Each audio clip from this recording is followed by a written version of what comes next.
Kasabay ng pagdiriwang na ika-48 anibersaryo ng PhilMex sa Nueva Ecija, formal na ipinagkaloob ng ahensya ang mga kagamitang pang-agrikultura sa mga kooperatiba mula Region 1 hanggang Region 13. At ang PhilMex po ay nagpapamigay ng makinarya at teknolohiya para lalong mapaganda ang kanilang gamit.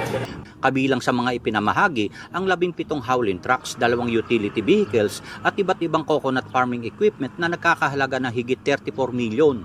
Ayon sa mga benepisyaryo, malaking ginhawa ang maidudulot ng mga makinarya dahil mababawasan ang manual na pagtatrabaho at mas mapapabilis ang produksyon.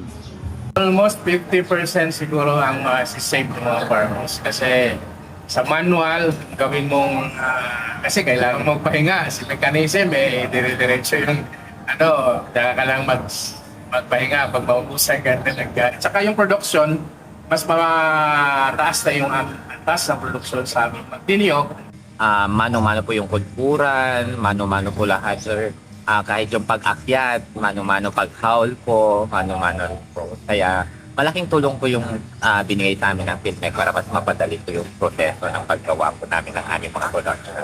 Ayon sa PhilMex, umaabot na sa 36 bilyong halaga ng mga makinarya at post-harvest facilities ang naipagkaloob na neto sa mahigit 1.2 milyong farmers beneficiaries sa ilalim ng Rice Competitiveness Enhancement Fund o RC program simula noong 2019. Target din ng ahensya na mas mapalawak pa ang pamamahagi ng mga modernong kagamitan at pasilidad para sa mga magsasaka sa buong bansa.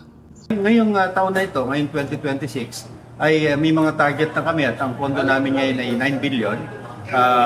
Papamigay kami ng mga makinarya, bodega, post-harvest facilities para lalong mapaganda ang proseso ng ating mga magsasaka. Sa pagniniyog naman, meron pa kaming 1 billion na budget at pati yung mga shared facilities, tinatayo namin sila ng mga warehouses, mga dryers ng Copra at kung ano pa para lalong gumanda ang produkto natin.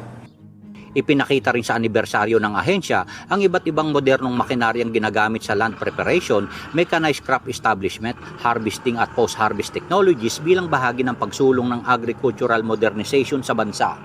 Danny Monar, UNTV News and Rescue, Diyos ang aming sandigan, serbisyo publiko ang aming pinahahalagahan.